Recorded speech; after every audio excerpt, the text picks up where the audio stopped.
Introducing National Streaming Sports, live and on-demand sports talk programming that you can access 24/7. For the premier sports talk experience, tap into our Roku channel. Start your mornings with Mac and Jack covering all the weekend sports action.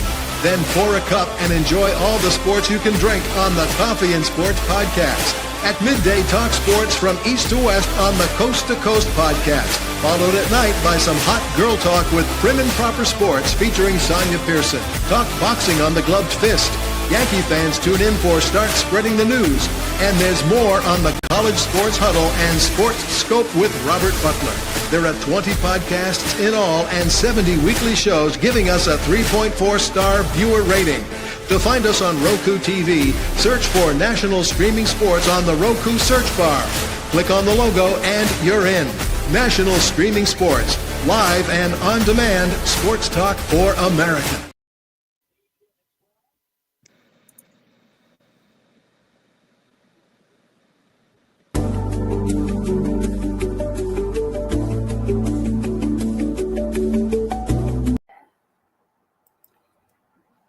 Breeze ain't number like a week recording. Yeah, we are now. You recording the record. But I want folks to know, I'm sick of Kevin. J-Train is going to be talking about Drew Brees for a very long time. At least I can talk about him, brother. How many quarterbacks you talking about in your organization? You told him great value. Eli Manning's a little bit iffy. Go ahead. That halo is perfect. Eli has two in the halo. Two. That's true. He did get over on Tom Brady. Yeah, he did. No, but the Falcons are so bad. They got quarterbacks that go out on. He just didn't get over into the Hall of Fame. That's about it. Listen. Marcus Mariota abandoned the whole team. He went out, never came back. They didn't even know they were looking for him, calling his house. He up there cashing checks at the money center at Walmart and not even thinking about the Falcons. Yeah, you see what Sam Darnold and Baker Mayfield did when they left Carolina, right? Yeah, but the point is they left. Exactly. They were released. Marcus Mariota went AWOL on y'all. How about y'all do Bryce and Sal? Taylor Hines, Desmond Ritter. Then y'all paid Kirk Cobain all that money. Now come on, man. You got Michael Penix Jr. who got 4 injuries. The two best quarterbacks in the Falcons regime is Mike Vick and Matt Ryan. That's gonna be all too. I think Penix is gonna be that guy. Well, but time's got to tell. You can't give it to him now. Yeah. For the Saints, it was Aaron Brooks and Drew Brees. That's it. No. And Archie Manning, man. You can't take. And what about the Panthers?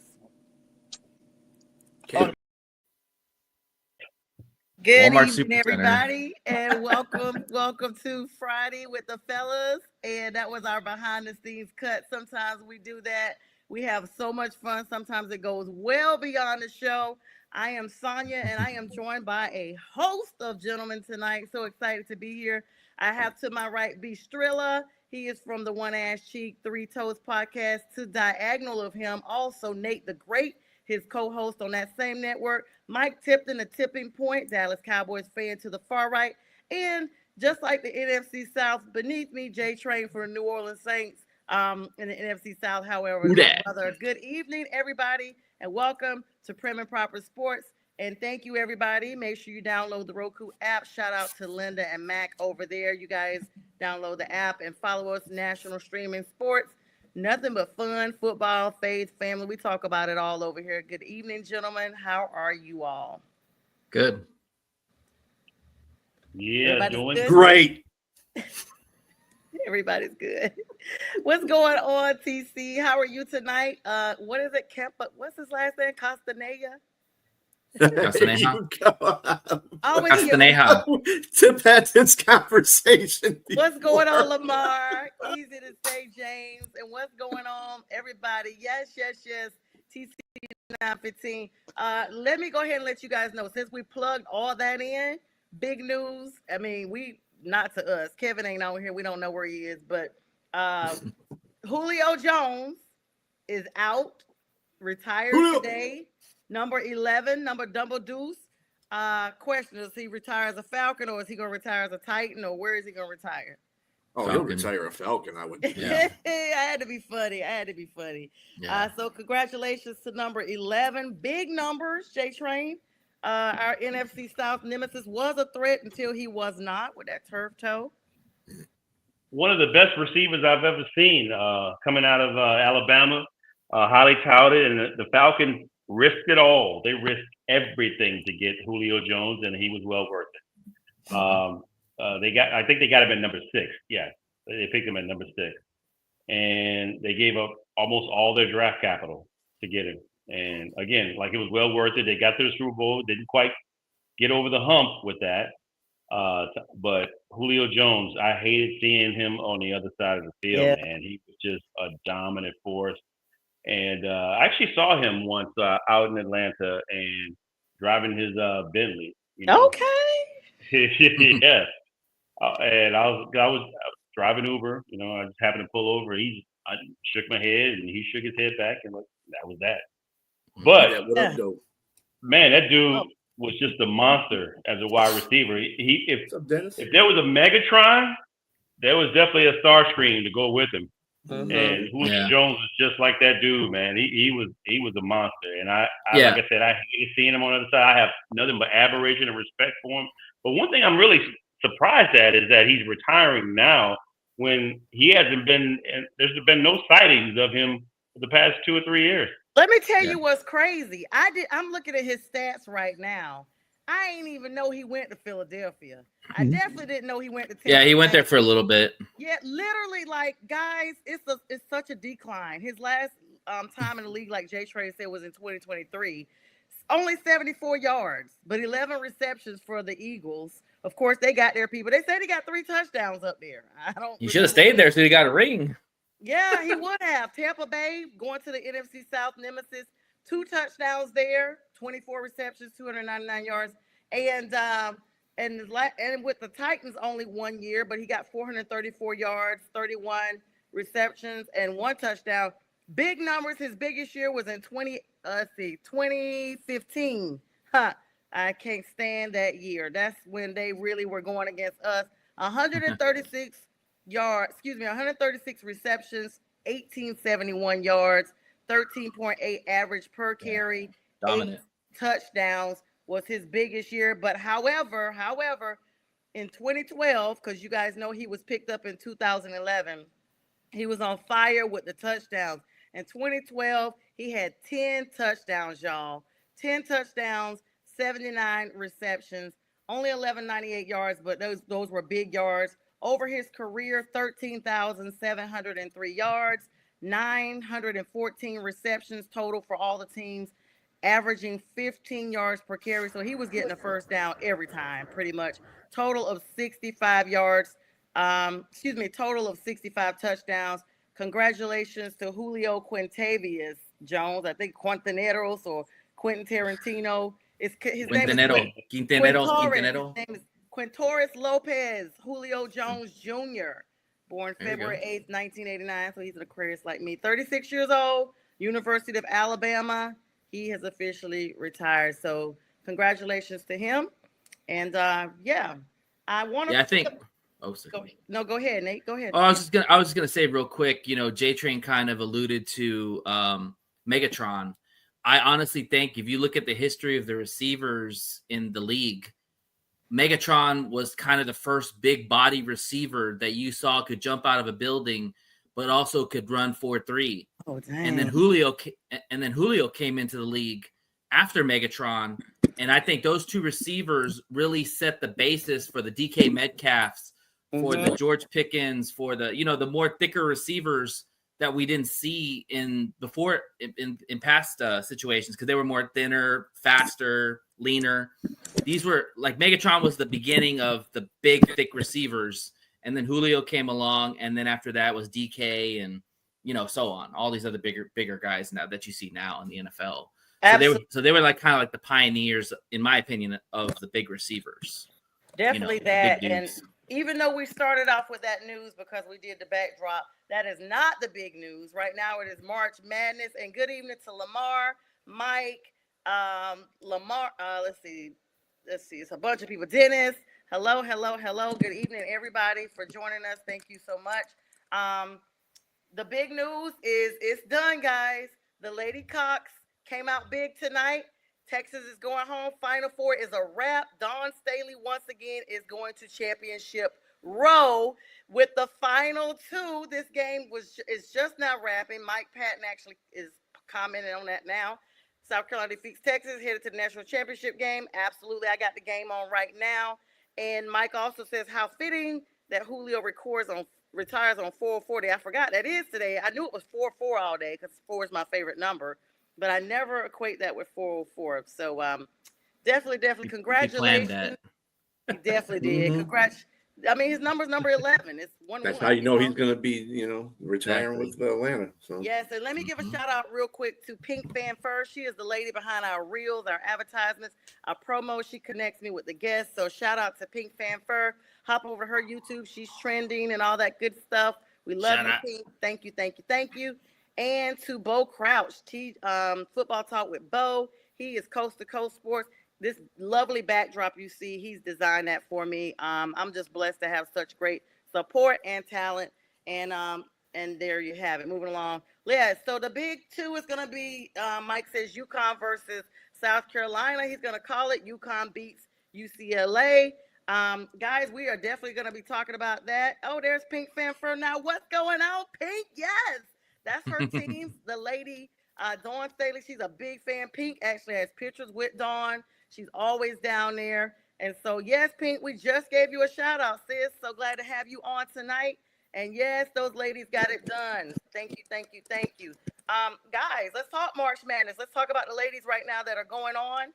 How you guys call it? And what's up, Robbie? Honestly, Dawn Staley, like I know Gino Oriyama and Pat, I forget her last name, the Lady Vols coach. Summit. Thank you. Pat Summit and Gio Oriyama are the pioneers of women's basketball when it comes to coaching. But now you put Dawn Staley up there, and Dawn Staley is building a dynasty with the Lady Cox. Like the reality is, like if you watch them play, like I don't watch a lot of women's basketball. I'm going to be honest with you, but I am going to tune in to watch Paige Beckers in the next game because I've heard a lot about her, and I wanted to see Juju play, but she needs to get healthy. Up to Juju on that. But it's just the size, the tenacity, the aggressiveness that they play with. It's kind of like a street ball type of team, like not in a bad way, but they just play real scrappy, but they've got length on that team. Like Texas got blocked about maybe 10 times, could have been blocked about 20 times if you watch the game. And Texas is pretty good. They got that number 35. She's pretty good, and they were number 1 seed, so they weren't a slouch, but they just dominated them the second half. Like it was a 1-point game at halftime. And literally, I think Texas maybe scored 15 points. Yeah, that's what I was like. They just open up. They whooped their ass. Yeah, just open all the way. I mean, literally, it was like a 4-point game, and then it wasn't. So, And now UConn is warming up to start their game tonight. So we're gonna see who the winner is. We will have the final two. Tip, J-Train, Trilla. You guys gonna follow this game as well? I mean, we're here now, but. You know, it's a big weekend for March Madness. Tomorrow's all the guys. Yeah, for sure. And like Nate said, everything that you see with South Carolina, they've been doing such a good job over there. The fact that you can lose as many seniors as they lost, like with Cardoza and them going to the WNBA, going to Asia, doing all that, for them to be able to go back and be in the picture again, be in the national championship. Like we got to start giving Dawn Staley her flowers, right? Like as one of the best, and definitely the best right now. And it's going to be super cool to watch because I do feel like UConn's going to beat UCLA. It'll be kind of cool to watch that changing of the guard, right? You know, passing the torch on from Gino Oriyama to Dawn Staley. I think that'll be a pretty cool thing to watch because as good as UConn is, I can't see anybody beating South Carolina right now. Though, like this is the second time in 3 weeks that they've dominated Texas because they did it in the SEC championship game as well. So it's just they're so damn good, and it's going to be so hard for UConn to even have a game against them. Yeah. First of all, congrats to Dawn Staley and Lady Gamecock. Look, Dawn Staley is, to me, I liken her onto Nick Saban in Alabama. I was just thinking that during his reign. Yep. They're just dominant. And when they lose players, they go onto the league and they just reload. Yep. They reload. They got players. They're ready to go, and they're dominant. It's just, and what's helping them right now too, as well, to factor into that, is NIL. Because you make more money in college right now than you would have in the WNBA. So most of these girls, like LSU, the girl from LSU, she decided to run it back. I think this is going to be her junior year. Most players, you can be one and done, but they realize it's more profitable to be in college and still win if you having some success, some level of success to get to the tournament and continue to win. And so why not? Why not? And Dawn is just great. Hats off to her, man. One thing. Oh, go ahead. And along with that, like what I was going to say is like the WNBA, you're not allowed to even declare for the WNBA draft until you're 22 years old. So you've got to already be on the way out of college, right? So that's what helps them be able to keep these teams together, have sustained success like that. So it's really cool to see. Like again, you got a really young team in South Carolina. This means that they can like dominate now for the next 4 or 5 years, and they've already been dominant over the last 5 years as well. Yeah, and I also say, go ahead, just real quick on Dawn Staley, to piggyback on what J-Train was saying. Like you said, Nick Saban. I think Nick Saban, when you talk about Dawn Staley, the dominance is where I see Nick Saban. Like Nick Saban dominated Alabama. Dawn Staley is going to dominate at South Carolina. However, I would say that Dawn Staley is your new age type of coach. She could be a hard ass, but she also is a player's coach. Like she played the game. She knows how to relate to these ladies. And she's a mixture of, hey, we're going to do this the right way. We're going to do it my way, but we're also going to do it play to your strengths. Like, Asia Wilson, like I guarantee you, Asia's a talent. Like, you don't have to tell Asia to do a lot. She's going to dominate regardless of her size or skill, whatever it is. But these other players that aren't Asia Wilson, they just fall in line with whatever Dawn wants them to do. But she creates her offenses and her defenses, tailors them to the players. And that's one thing that I think Saban didn't really do, because Saban was more of like, we're doing it my way and you follow in line with my way. To where Dawn's like, hey, I'm giving you the option. This is what I think we should do, but how do you feel about it? You know what I'm saying? Because she's a very personable lady. Like she's very likable. She's actually probably more likable than Gino Auriemma, in my opinion. Yeah, she's Trilla? I like Dawn Staley. I love me some Dawn Staley. Yeah, she's a down to earth individual, though. She is. She really is, and I think she projects that with her players, and that's the most important part of the game right there. You can get along with the ladies in basketball and personal wise, and makes that team all the better. Even with the talent that you had on there. So, yeah, I like South Carolina. I did see something in Mike Patton's comment about UConn actually did beat the crap out of South Carolina earlier this season by 20 points. So that'll be an interesting, if UConn gets to the final too, that'll be an interesting championship. Oh, yeah. I was going to come up to that next, but I wanted to talk about Dawn real quick. She's a young coach. She's only 54 years old. She'll be 55 in May. Just literally a month from today, May 4th. And she's actually played for Virginia Cavalier. Now, she makes it no secret that she's a big Philadelphia Eagles fan because she's originally from Philly.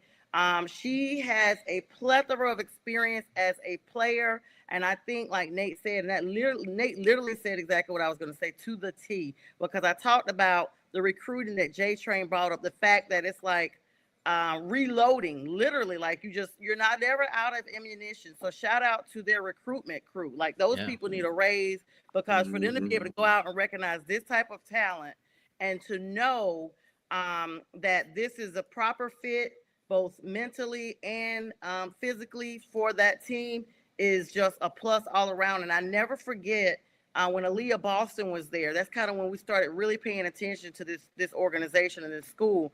Dawn actually brought everything there. And the Cardoza story is just amazing. That young lady came to this country, didn't speak not one English word, stayed with a teammate, learned English, got her citizenship and everything under the leadership of Coach Staley. So they are a family there. They never, even though those ladies are now in the WNBA, they literally have gotten their start and their nucleus with Coach Staley. She's former player, of course, like we said, and she was a point guard when she played for the Cavaliers, played 8 seasons in the WNBA herself with the Charlotte Sting, the former team we had there. She also played on the United States women's national basketball team in the Olympics, and she got 3 gold medals from 96 through 2004, and she was the head coach in 2021 of the same Olympic team that got a gold medal. She's the only person to win the Naismith Award as both a player and a coach.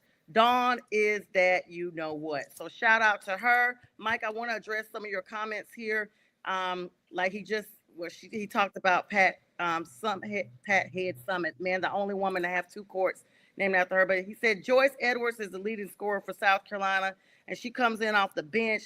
Malaysia Fuwali comes off the bench and is their second leading scorer. I believe they're good. That's correct. Edwards is a freshman.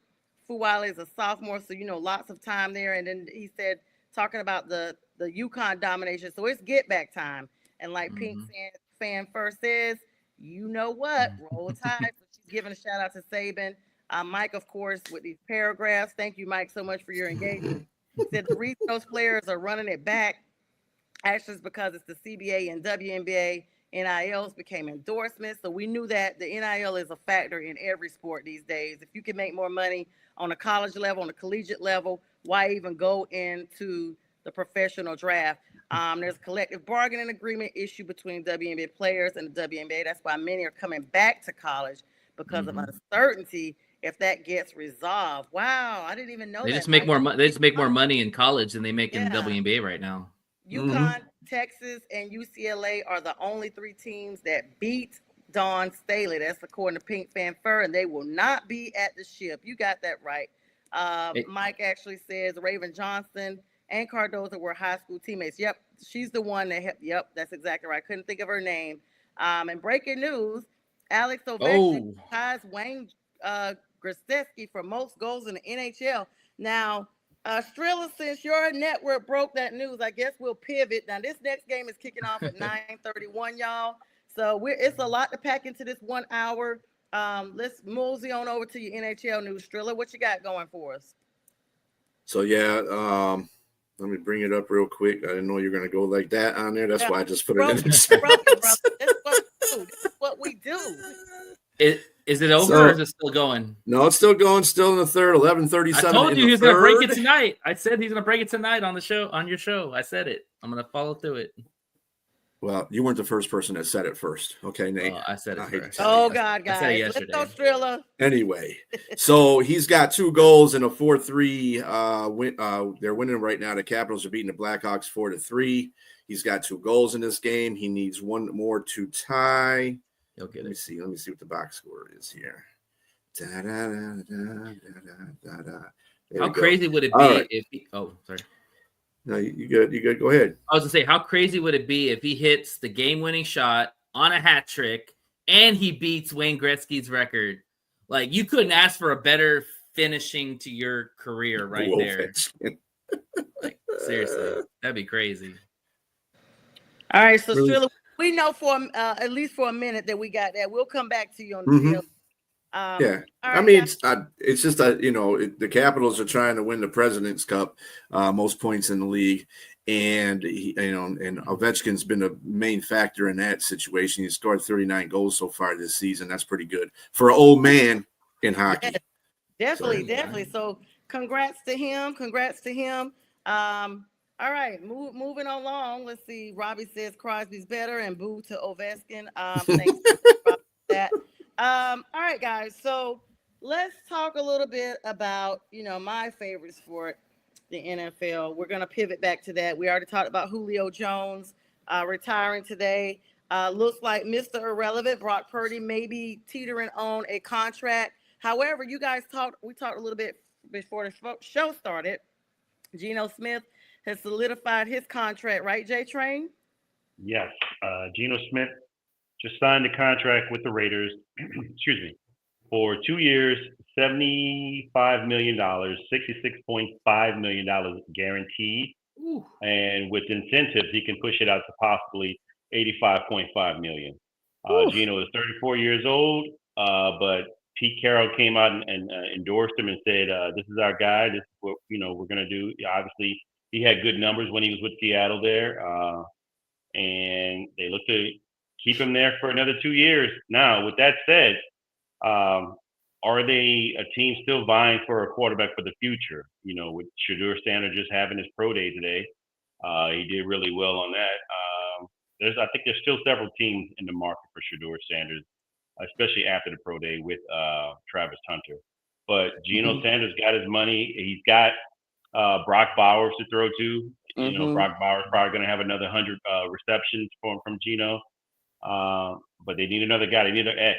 So maybe they're in the market for a receiver. Maybe they're in the market for a Ted McMillan or no, we won't. Matthew Golden. Matthew Golden could be one of these guys they could be in the market for. But most mock drafts have them going with Ashton Genty, and that's one of the ones I thought as well, because I think Marshawn Lynch 2.0 is kind of what he is in the mold of that, but he's still a little shorter, but he's pretty fast, and he can break some jump cut.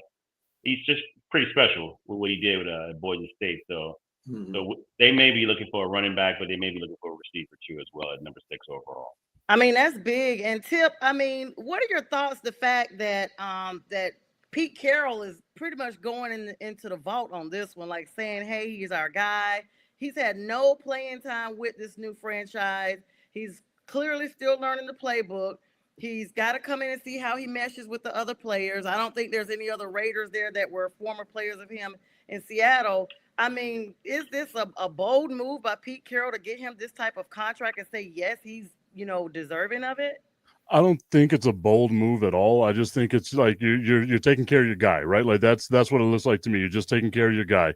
Look, they're not going to draft a quarterback at number 6 because both quarterbacks are more than likely going to be gone, right? So you're going to go get your running back in Genty, and that's what everyone's expecting them to do. And if Genty's there, then you should do it, right? Like you got to be able to establish a run. All Geno is going to do is just be your bridge to whoever that next guy is going to be, right? And they might draft a guy next year. They might draft a guy 2 years from now. Who knows what it is? You should have zero expectations for the Las Vegas Raiders. They're still the 4th best team in that division, and it's not even close. Like it's just I'm making sure my dude's getting paid. He's going to see us through this last end of his career, through the terrible waters that we've got to try to navigate here, because he's got no one to throw to. Like outside of Brock Bowers, it's me and you out there running routes for him, and he ain't going to get no receivers out there going to be able to do it for him. He doesn't have DK Metcalf anymore. He doesn't have Tyler Lockett. You're just trying to take care of your guy. That's all this is. I mean, but Nate, what are your thoughts? I mean, it seems like Tip just said, these are the people he doesn't have, but he took care of his guy. Do the Raiders still stay in the 4th place next year, or do they kind of make a run for it? Well, first off, it's all about relations. It's all about who you've played for you. Pete Carroll's had Geno Smith in Seattle. Whether you agree Pete Carroll had to go from Seattle, that's right or wrong, whichever, it doesn't matter. But getting his own guy, coach trusts nothing more than your quarterback that already knows you.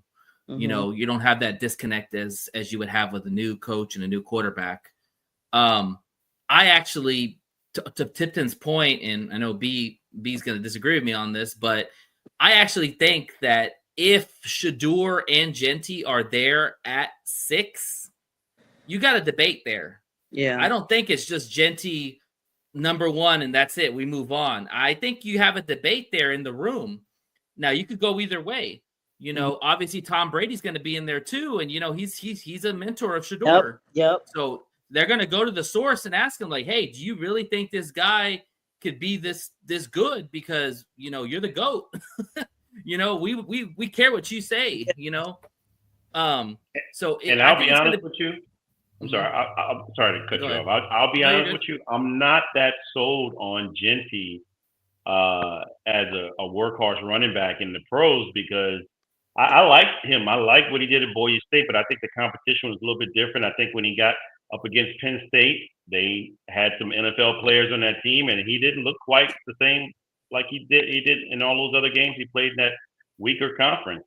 And so and to me, if I had to choose a running back, and this is probably going to shock everybody, if I chose the running back at number 6, I'd probably go with Amarian Hampton. Yeah. I think he's a better back. I ain't even think about him.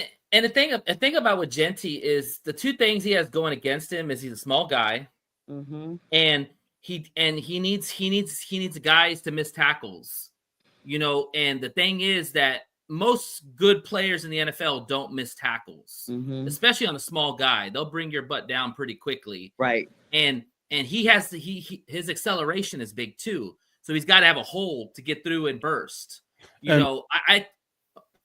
Just real quick, I think he's kind of more on the lines of Mojo.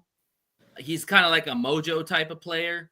Like if he gets in space, he'll burn. I was going to say that he's got the build of little pocket Hercules. Yeah, Maurice Jones-Drew. But Maurice Jones-Drew ran a 4.3 though. Yeah, I don't know what Genty ran. What did Genty run? He wouldn't run at all, and that's the question. Yeah, these players that don't want to perform at the combine. And you don't have a hurting themselves. Yep. I mean, in the end, it hurts themselves. I know that you mentioned that Trilla may kind of have a different point on this. Trilla, what is your comeback about what Nate said on this one?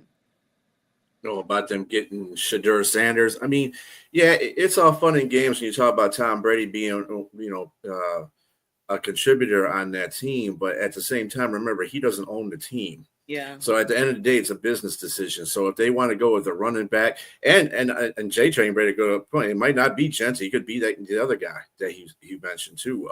So I mean, because running backs run deep in this draft, along with the defensive ends and the offensive guards. But other than that, I mean, this is a weird draft. It really is. I'd expect somebody in the top 4 or 5 to do something really idiotic and get somebody nobody expects them to get. Vegas is the team to do it. They have nothing to lose. Well, and that's the thing that I saw too. Like Robbie DeFeo, like he puts out there.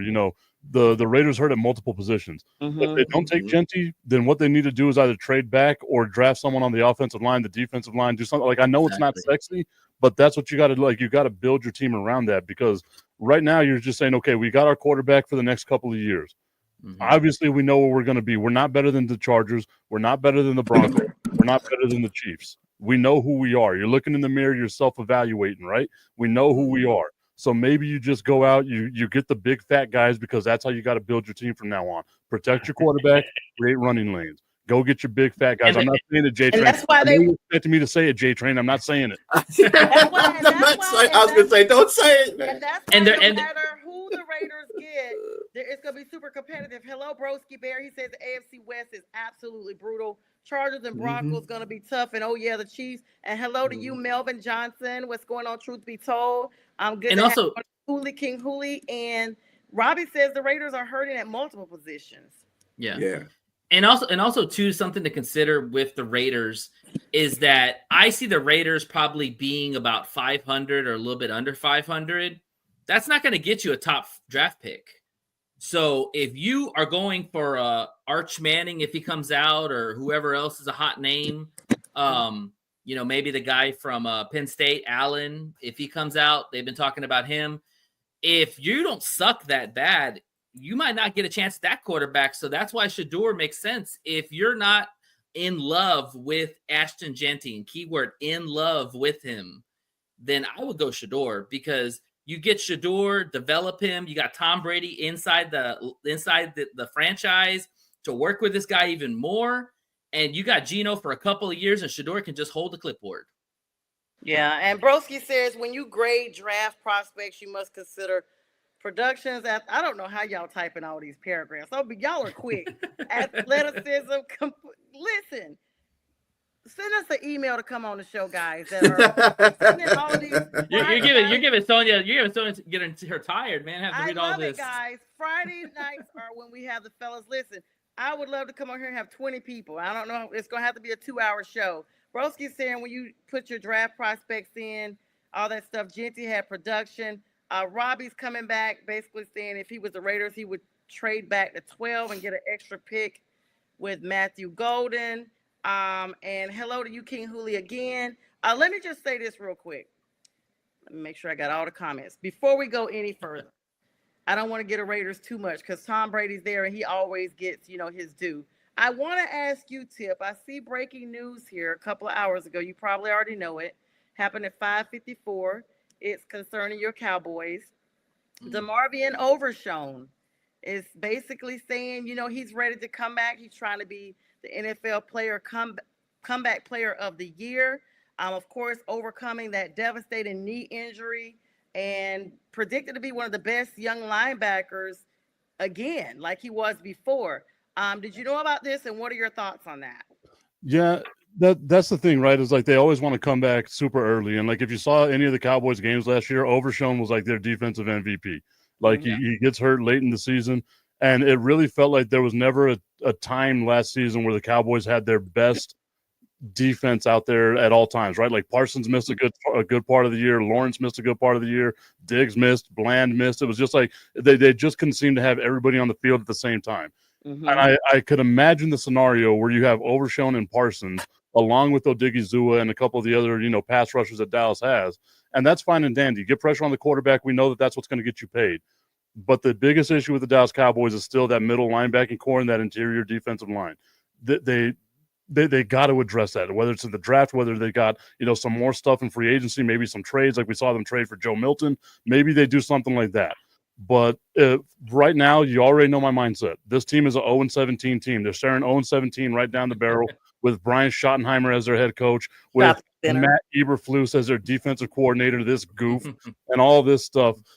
I just don't see why, if you're the Dallas Cowboys, like if he's not 100% and you're not 100% that he's where he needs to be, why you rush him back? Like, I get it. If I'm one of these dudes and I want to get out there on the field, I'm pushing myself. I'm doing everything I can. But at the end of the day, if you're not better than Washington, you're not better than Philadelphia, you're barely better than the Giants. Don't come out here and get yourself hurt even worse and ruin another payday that you can get later on down the road. I think you're alluding to, like, I think this is more the player than it is the franchise that's pushing him. Yeah. And we see this with Aiden Hutchinson. Like I saw a video earlier. Aiden was sprinting right now. Like, I'm like, dude, you still broke your leg, man. And you're sprinting. Like, these players, I get it, are young. They think they can recover so quickly. Hey, I understand if your body feels like it's ready, because the confidence is there. The confidence never wavered. It was the body that gave out. But the thing is, you've got to have reality with yourself. Like, you're a young player. You have a bright future for both these guys. Overshown, I like Overshown a lot. Even though I'm not a UT fan, I'm a big fan of Overshown. Very impactful linebacker. Aiden, of course, is Aiden. But the thing is that these dudes have a long career ahead of them. And last thing you want to do is come back too early, have another injury, and then here comes the debate. Well, are you worth the money? Yep. Do we need to keep? Are you a franchise player for us, or is this somebody that we missed on? I mean, there's always an outlier. There's always an anecdotal story. I mean, where somebody can recover fast and come back fast. We're talking about 2012 Adrian Peterson. I mean, exactly. He was the fastest ACL recovery to go. not only recover, win MVP and Offensive Player of the Year. Dominate. So it can happen. I mean, I don't know. I mean, I guess it just depends on the player and whether or not their doctors think they can move that fast to recover. I mean, look, I'm not mad at the guy who defy the odds. I mean, I get what you're saying. It's a risk, but I mean, man, if you want to get back to the game and you can get back, you're ready. Go for it. Yeah, I'm with you, man. Just understand what you're doing. Like, understand that you're putting a huge risk on your body, but also too, you're putting a risk on your pocketbook too. Because if you hit another injury, dude, you just lost a lot of money.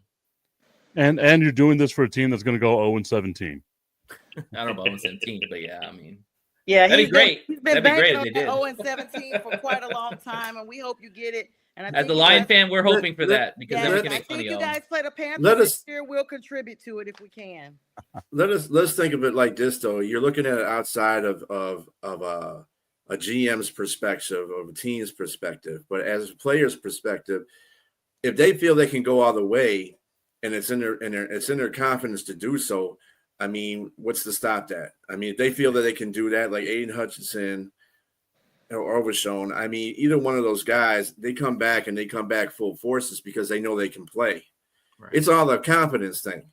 And you want to give them the benefit of the doubt. You don't want them to be out there tiptoeing while they're playing the game. Right. They got to go full throttle. This is the NFL. You know what I'm saying? This ain't flag football. Well, it's starting to turn into flag football, but anyway, it is the NFL. And you got to go out there and do your part. So balls to the wall. This is all I got to say. So I'm finally going to say it right now, right? Like as the outside linebacker who's going to be pass rushing and doing all that. I love the talk. I love where he's coming from. His mindset is like, I want to get out here. I want to be better for the team. But I want to see how he performs whenever those big, beefy men get their hand on him. Oh, God. And they start pushing him around. And you have big, beefy men just slapping beef against each other. Thanks, Tip. That's a great point because it's always the worry. And me and B have talked about this with Aiden. Is he going to be that guy after that broken leg? Is he still going to have that same motor? Is he still going to have that same burst that he could get to the quarterback? That's the big concern because that's what's going to determine if he gets one of the highest paid or he gets maybe a lower level pay. I mean, let's be honest. An injury for anybody, especially when you start to get past the 30 and 35-year-old mark, no matter if you're a regular lay person or not, you're not going to heal the same. No. Even though these guys have millions of dollars and the top healthcare out there, you cannot override father time. You cannot override genetics. You cannot override your genetic makeup and the way you heal, and everybody heals differently. You will not know until you put cleats to grass when it is first down, when it is time for game day, when it is kickoff. Even out there sprinting, whatever you're doing, gardening, whatever, you will not know. We saw it best, and we see it all the time when players come back, and then all of a sudden they're out. Look at Jonathan Brooks from the Panthers. Got cleared, played 2-3 games, re-snapped, and out again. And so, and he's a young guy, so you just never know. So that will be definitely something to look into. Shockingly, we must talk about the Sanders family. Unfortunately, again, I'm ad nauseum with them. Two things. We'll get to the second thing in just a minute. But Shedeur decides, okay, I'm going to show you guys what I got. Now Travis Hunter is not. Shedeur said he wants to make sure he solidifies his stock. I mean, they're still on this campaign of rolling back all the negative that has been going on with them. He doesn't want to perform for the combine. His daddy's on FaceTime at all the interviews.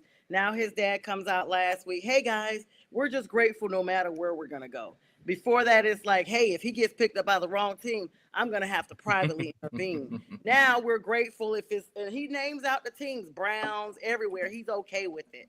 Now, all of a sudden, Shedeur is like, I'm going to show you guys I can throw. I can perform. What are y'all's thoughts on that? I don't really have a particular order. Go ahead, Tip. I see your finger up. Remember that time Zach Wilson looked good because of his pro day? Yep. That's all I'm going to say. Remember when? Yeah. Your pro day don't mean nothing. Zach Wilson looked good. What did he look like whenever he was playing for the Jets? There you go. It doesn't mean a damn thing. Pro day don't mean nothing. I agree with that. I'll say this. Tape don't lie. Watch the tape of Shedeur Sanders. Mm-hmm. The guy had no O-line, had no running backs. Defense was terrible. Guy was running for his life. Hey, it sounds like a team in the NFL that's really bad, right? Sounds like what happened with Bryce. But he also had a Heisman Trophy winner. No, he did. That wasn't the only person he was throwing to, though. Yeah. Yeah, J-Train, I know that's where you pick up there. What are your thoughts? Because I know you're like, this dude had nothing, like, seriously. No, I'm not going to say he didn't have anything. Look, the line was better the second year. It wasn't great. It was better, though. It was they had one of the highest graded left tackles that they recruited and got him in there, but the rest of the line was just okay. But Shedeur said the only reason I watched his interview after the pro day. He said the only reason he was throwing was to showcase his receivers because some of his guys didn't get invited to the combine. Right. So he said that was the only reason he came out to throw. Yeah. And he helped himself because I watched that. He throws some good deep balls. He's got a decent arm. I mean, I think he kind of put the doubters to quiet a little bit. Yeah. Very accurate. And also, he reiterated that, look, I'm a difference maker. And I don't mind him saying this. He said, look at the tape. Jackson State, we turned it around. Colorado, we turned it around. And you can't argue that. That's not a myth. It's not a something just coming out of his behind. It's the truth. This is what it is. And he also said, I mean, the other one of the guys sitting there, Louis Riddick said he's a smooth operator. When he throws the ball, you can see his command, how he handles things. But he also said, he asked the question, what makes a great quarterback? He said, what's the attribute of a quarterback? This is Shedeur asking this question. And he said consistency. And they also answered accuracy and decision making. And all three of those things you can see this quarterback possesses. And what's up? I'm sorry, go ahead. No, sorry. You go ahead. Go ahead, J Train. I just don't see him falling past the top. I mean, he's not falling. I'm with you. I think it's all smoke. I do too. What's up, Cricket Kamish? And Robbie says Overshown eats beef for dinner. Guys, let's switch to the other Sanders, and then we're going to move over to some NBA news and then also give B. Trilla time to pull up his hockey stuff. Right now, let's do a quick score check. UConn is up 9-6 over UCLA. Very close game. In fact, they just scored to make it 9. It was tied. These ladies are getting it done tonight, and that's kickoff. And once we wrap up, we will alleviate you to go over and check them out. But right now, we appreciate everybody that's coming on, watching, supporting on YouTube, Prim and Proper Sports on the Roku Network for national streaming sports, all the social media platforms, the Carolina Pantherettes, Prim and Proper Sports, all things football, and for all the affiliates that I have here, the Tipping Point with Mike Tipton, One Ass Cheek, Three Toes with Nate and B. Trilla. And of course, J Train is on my network here with National Streaming Sports. We just appreciate all the likes, loves, and comments on tonight. And of course, South Carolina is headed to the Final Four to face the winner of this game here shortly. Don Staley getting it done. Mercedes-Benz wants their car back, and they have now filed a lawsuit to make sure Shiloh, Shedeur's brother, who owes them $96,000 is what the value of the car is. Of course, we know depreciation kicks in. This young man has a 2023 Mercedes-Benz, and they have been looking for this car. He has not made a payment since last year. In fact, he filed bankruptcy in 2023. And from a legal perspective, it looks like he included that into his bankruptcy petition. And so, I mean, for those who don't know about the legal aspects of bankruptcy, let me just make it real quick because I used to work for a bankruptcy firm. When you're filing 13, that is a payment plan where you are repaying some of your creditors on a percentage. When you file Chapter 7, you're eliminating all of your debts. The key to both of those is if you own a home or a vehicle, some of those creditors will not allow you to include those in your petition. Either if it's 7, specifically 7, because that means you're erasing all your debt. 13, you're on a payment plan. Looks like he left it out of his plan. He probably filed 7, where he owed over $12,000 in debt. Excuse me, $11 million in debt. Let me clear that up, guys. Not 12,000. He owes $11 million in debt, and he's in college, guys. Court records. Mercedes-Benz is like, just give us the location of our car so we can come get it. Now, before the show started, I already know my guys. I know my brothers. I know how everybody thinks on here, but I want to share you guys' points of view. Should Prime Senior get involved, or Shedeur? I mean, should he help his little brother out this one time? Should they? No. Are they? Probably. Like, I mean, that's family. Like, you always take care of family until that one time you decide you don't want to take care of family no more. I'm looking at a lot of family. I ain't taking care of you no more. Like, there's always that one tipping point, right? Like, not to be so proverbial with it, but there's always that tipping point. What's it going to be where you decide, okay, I'm not going to take care of him no more. They got to learn that lesson. He's still such a young kid that, you got to go with the lumps, but you still got to, that's your flesh and blood. You got to bail him out a little bit. Like, I know a lot of times you don't want to, but as a dad, man, if that's my kid, I got to. Yeah. Let's have some real talk for a sec. If Shiloh was projected to be a first-round draft pick, this would have already been cleaned up already. Oh yeah. Like the fact is, or if this was Shador situation, it would have been cleaned up before this even got to the combine. Like why Dion is dragging this out, I have no idea. Clicks and likes. I mean, I guess so. He's trying to teach a lesson, but I mean, you're teaching a lesson that you favor one boy over the other. That's not fatherly like. If you ask me. So to me, like a lot of it's going to come down to like, did Shiloh even tell his dad? Because there's a lot of times that whenever we were kids, we messed up. I ain't telling my dad a damn thing. Yeah, he knew. I guarantee you, Dion knew. They don't call Dion's manager. They don't call. Yeah, they out here. There's a person on the other list that you call if something happens with a car. Yeah. It's your father or your mother. So yeah, he knew about it. But the thing is, just to give the Shiloh a little bit of props, but I didn't know about this, but I think it's gonna hurt him now. Shiloh ran a 4.5 at his 40 on the combine. I mean, at the pro day. So that's gonna boost his stock a little bit in the draft. But this could very well bring it down too, because it's kind of an eyesore that GMs kind of look at like, oh man. Wait, but doesn't he have like another year before he goes into the draft? No, he's in the draft. Shiloh's coming into the draft too. Yeah, they both came out. You know, it's so crazy because I thought that, but Shador has overshadowed the whole thing so much that I clearly forgot all about Shiloh. They need to go ahead and draft him so he can settle this debt up. This is crazy. So Dion, we can all say Shiloh's not going to get drafted. Shiloh's going to the XFL. He's I don't know, man. Look, I mean, well, maybe not now after this situation. I've watched him play. I'm just telling you, I'm not all on the Shador. I'm not. I tell you, I'm not a bandwagoner. He's definitely not that good. He's okay. Yeah. He's like he could be Mr. He could be Mr. Irrelevant. Come on, I'd take him as Mr. Irrelevant. But why would you draft that problem? Like you already know, okay, this is going to be a dude who's going to be a problem with us. He doesn't have the upside his brother has. Like I agree with you now because I didn't know about the problem. I didn't know about this problem. To me, he seems like the black sheep. Dion there's no favorite. Dion is hard on all their kids alike. And I mean, this has been verbalized by Shador. He said he's very hard on us, more harder than any other player. And he's just the black sheep of the family. I'm not saying that you shouldn't take care of him, but this is a hard lesson. I would make my son work for it if I had a son. But J-Train, I would make him work for it and make him pay it. Like you see Dion Jr., he's the social media guy. He found a niche. He's working. He's doing something. He's not just living off his dad's money. This is a situation I would make him, if I'm going to help you, I'll go ahead and pay the loan off, but you're going to pay me back with interest. I agree with you. I agree with you, but if this table was turned and Shiloh was the top draft pick, or if this was in Shador's situation, it would have been cleaned up already. Mm-hmm.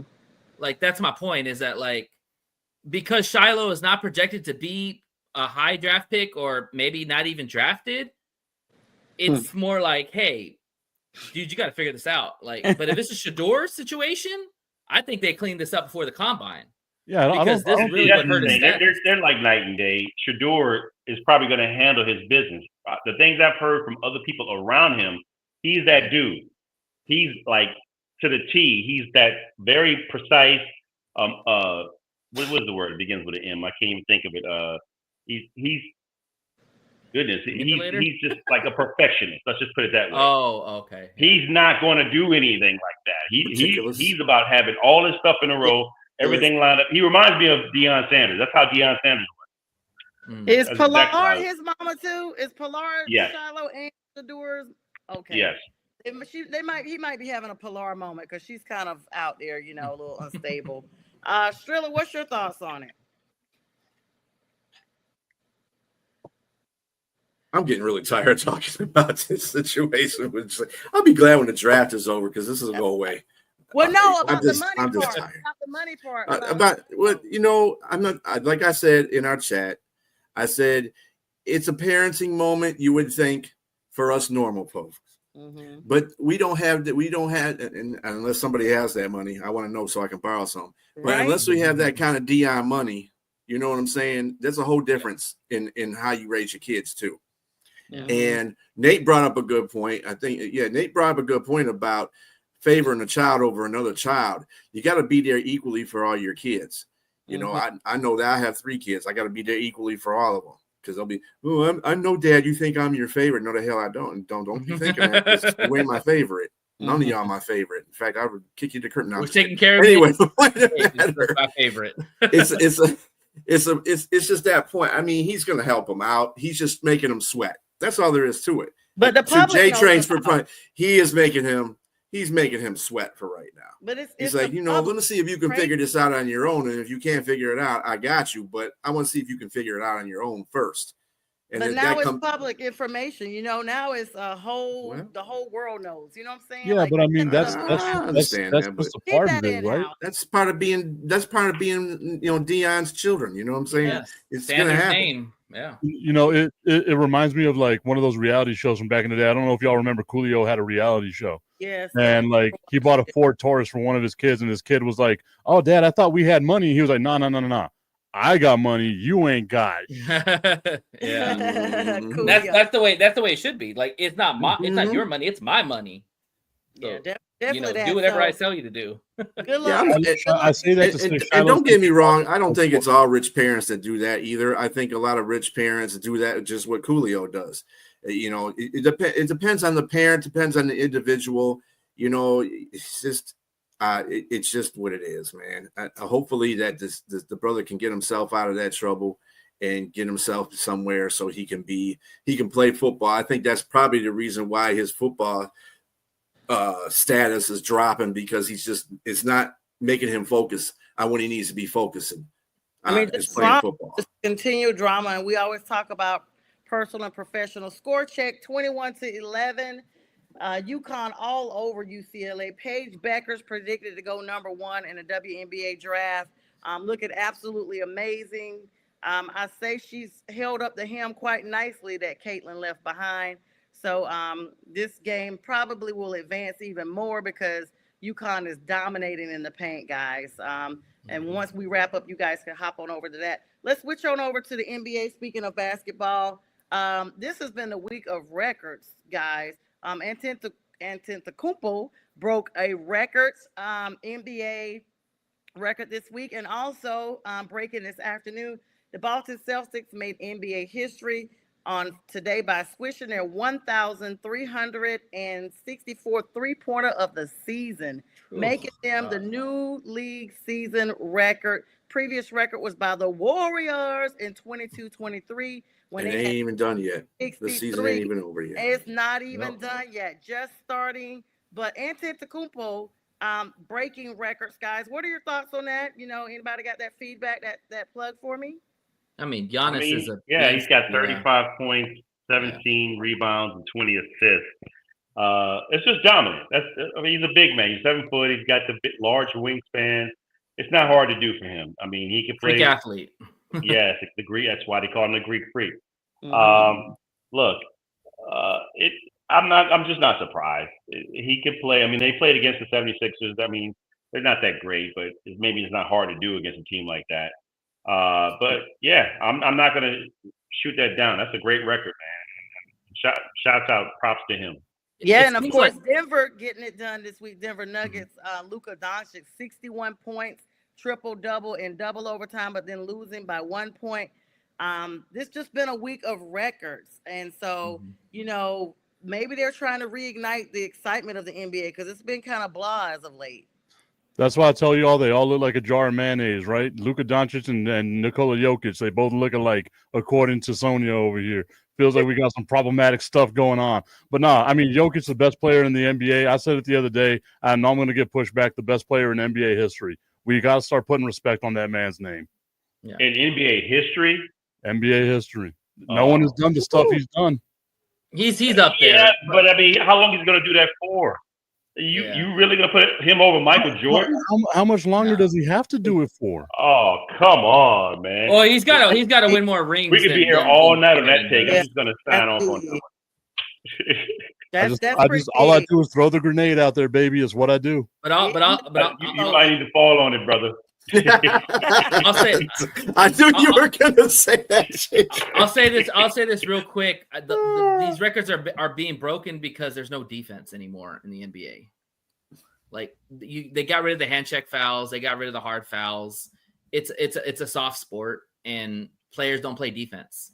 And so it's a lot easier to get a lot of buckets in the NBA now than it was back in the day.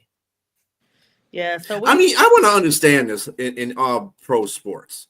I see there's a lot of penalties or a lot of new rules that prevent the defense from being defensive. Okay. And this is in all pro sports.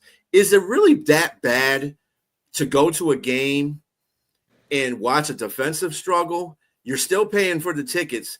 Was the prices dropping that much in these leagues that they had to do this to the defense? Ratings ridiculous. On TV. The ratings on TV was still. You might have one game that might be 10-7, but the next game might be 58-14. It doesn't make a difference. You're still getting your money either way. Hey, B. And you're taking away from the game. Yo, B. On all levels. You like watching soccer? Hell no. There you go. No one want to watch 90 minutes of people struggling to score. I don't know. That's soccer though. Soccer's a whole different bag. That's none of us, brother. But there's a whole market out there. Defense wins championships. Offense sells tickets. That's what they say. And speaking of, we're at the top of the hour, but we're gonna switch real briefly because Nate has his Red Sox shirt on. The Dodgers have taken their first L, guys. They lost to the Phillies. Congratulations to you, Pags, if you're watching. 3-2. The Dodgers have fallen. They have fallen. This is the final score. They're human. They are now 8-1. The Padres have also lost their first game tonight. So they are now 7-1. This must have been Loserville, USA. And let's see. Phillies now are at the top of the National League East, of course. Cubs 6-4, but they're at the top of the National League Central. And it's such a long season for baseball. Padres and Dodgers neck and neck in the West. And then when you switch over to the American League, Yankees 5-2 at the top of theirs, Tigers 3-4, but at the top of the American League Central, that's a garbage division. American League West 5-2. I mean, I know it's an early beginning of the season, woman. So come on. I'm so sorry. The Tigers.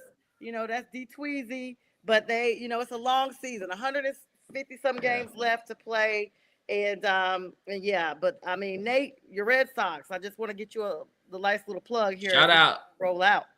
Yeah. I mean, I hope we finish over the Yankees. I mean, that's the Red Sox dream every time. But one thing about the AL, I'll say this, it's open for anybody. Honestly, like some people have Boston against, the Dodgers in the World Series. I have them there, but I mean, it could be anybody. Like, honestly, find me a team that you could say, honestly, hands down is going to win the AL.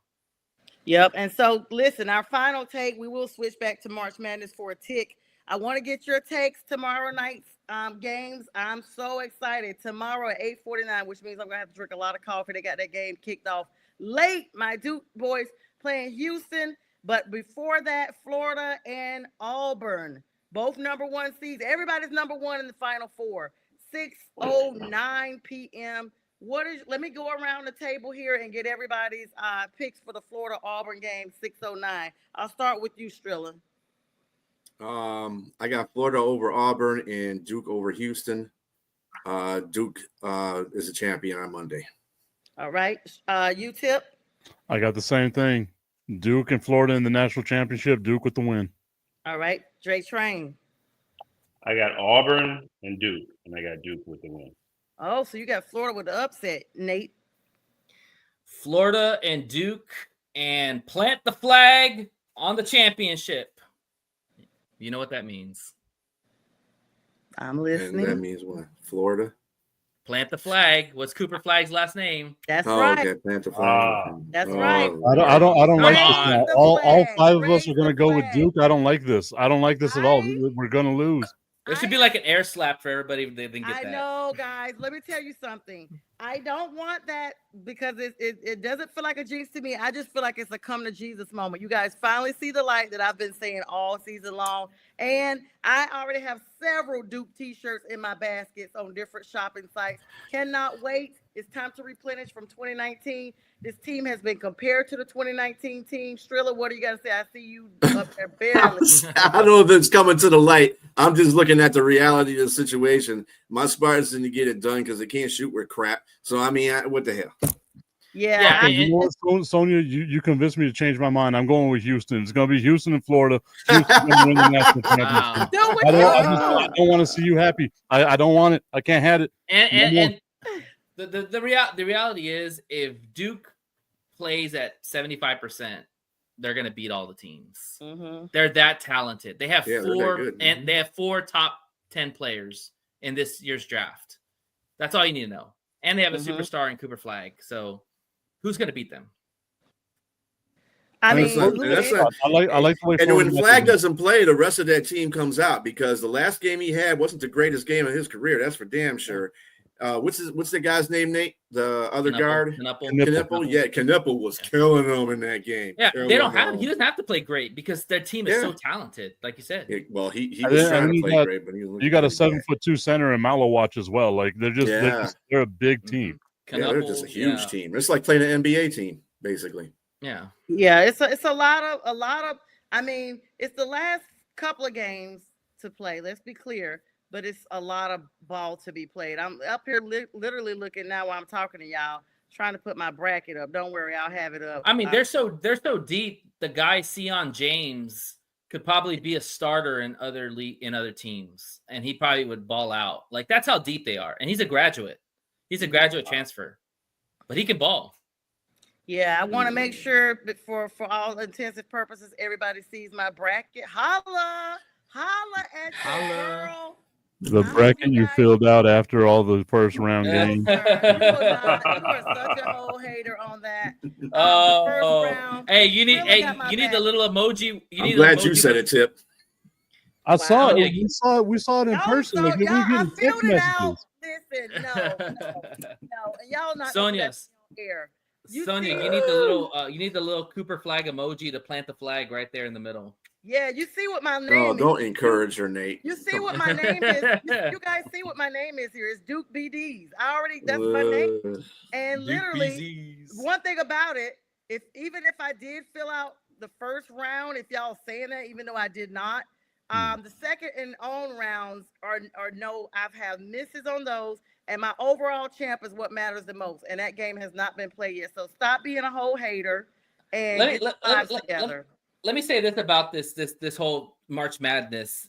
It obviously there were some upsets in the early rounds, but I think everybody, for the most part, had all the number 1 seeds going to the Final Four. Yeah, all of my people did, and people joked because on me about all your people are number 1. They're that good. Like, do you really think that they were going to lose to a lower seeded team? I mean, they got challenged, sure. But do you think they were going to lose? I had Texas Tech in the championship game, but that's because you can see the Texas Tech flag right there. Like, they gave it a good fight, but they're not as talented as the team that they lost. All I'm gonna say is, I know my championship shirt won't get here in time enough for next Friday, so I'll just wear a brand new shirt that I'll be having, and I'm gonna be wearing Duke shirts every Friday until I just get run out of until we puke. I hope those national championship shirts for Duke get sent to some third world country where no one else. Wow. No, that's the other side of the team. Those are going to the third world country. and get banned from being shipped back in because of tariffs, huh? There you go. It's a beautiful It's a beautiful word. Everyone knows. Everyone knows. It's a very naughty team. They don't want to come to the White House to meet me, and that's they're so nasty. Fine. Yes, thank you, Robbie. Thank you. Listen here, guys. Thank you, Michigan Sports Podcast. All Detroit teams won tonight. Congratulations to you guys. You guys know how I feel about you guys.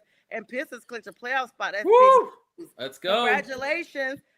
Detroit basketball. Everybody. Stand up. Yes, stand up for you guys. The bad boys are back. I want to thank everybody for tonight's showing of love, comments. You guys are absolutely amazing. The shares. I would not be here if it was not for these gentlemen here, especially J Train, who's been with me for such a long time. And Fern, we miss you. He was day one. Wednesday of next week will be a special edition. I'm dedicating the show to my uncle, who is the reason why I do this. It will be his birthday. And so It will be dedicated to him on Wednesday. Fern will be joining me then. But before that, tomorrow morning at 8 a.m., J-Train and I will be hosting with Jack Hirsch the Sports Memory Sports Debate Show at 8 a.m. sharp on National Streaming Sports. Sunday morning, these gentlemen right here will be joining me at 8 a.m. Maybe not Nate, but I'll be joining him and Trilla later in the afternoon on the network for the Sunday Morning Big Sports Show. That afternoon at 4, we'll be on the One Ass Cheek, Three Toes platform where they'll be having a whole debate and I'll be moderating. Tip has all his stuff rolling with us and he'll be rolling in between time for the meantime. And with that, we wish everybody a great weekend. Thank you guys again and God bless. We'll see you soon. Have a good night. Good night. This is a presentation of National Streaming Sports. Over 20 podcasters, 70 weekly shows, and a 3.4-star rating on Roku TV.